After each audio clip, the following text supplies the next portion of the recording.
Our resident vet, Pete Wedderburn, joins us this morning to talk us through the right ways to feed your pet. Good morning, Pete. Good morning. You do have to choose a balanced diet, a diet that gives them the right combination of protein, carbohydrate, fats, minerals and vitamins. Funny enough, the biggest nutritional problem I see as a vet is not to do with any deficiencies or problems like that. It's to do with excess. It's to do with pets being obese, whether it's dogs or cats. There's too much pet food around and people give their pets too much.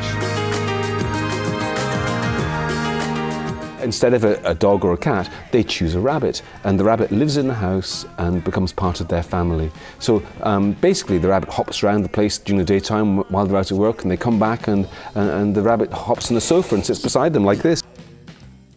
So your cat will get a little lump on it or a wound that just isn't healing despite treatments, and then you would go to the vet and say, my cat's got this thing which isn't getting better, what do I do? The vet will remove it usually and send it off for analysis.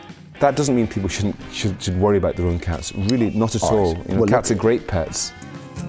Over in Pete's clinic, he's a very important patient who's here for his first checkup and registration. There's a lovely dog called York in the waiting room. He's a guide dog for the blind. One of the great things about working with guide dogs for the blind is, first of all, they mean so much to their owners, so there's a particularly close bond there. But secondly, they're nearly always the most healthy animals. They're given the best nutrition and the best possible health care. So when we see these dogs, we really are seeing animals at their peak, and I really enjoy meeting them. Most people think horses stop by pulling the reins. That's right, yeah. That's wrong, is it? That is wrong, yeah. No, that only motivates them to do something. It's the release that teaches them.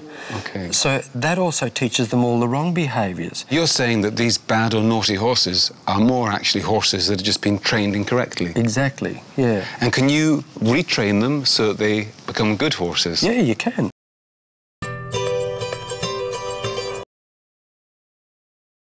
Vet Pete Wedderburn is visiting the Irish Guide Dog headquarters in County Cork. So the puppy walking families are essentially foster parents for the young dogs? Yeah, that's exactly what they do. And then they bring them back to you and say goodbye, is that it? Yeah, they give them a big hug, there's lots of tears.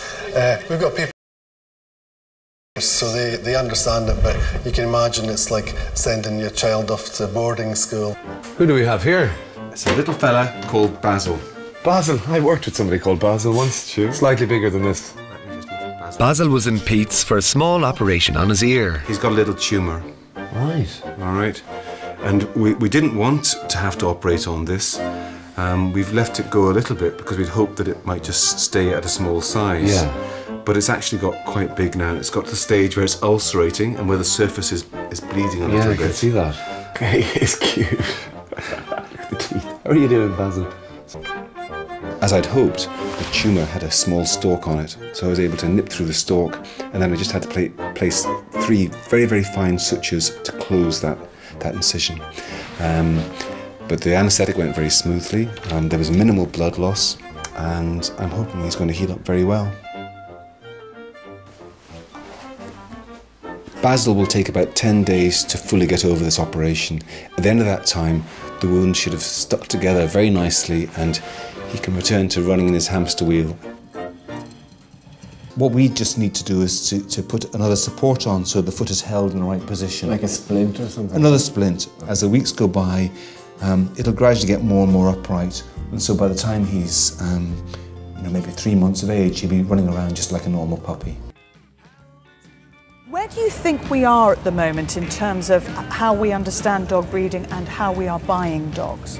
Well, there's lots of good information as to how it should be done, and there are many, many thousands of people producing high-quality puppies and doing it very, very well. But I think it's been estimated that around 15% of people who buy puppies buy them from so-called puppy farms, and that's the bit that causes us a great deal of concern.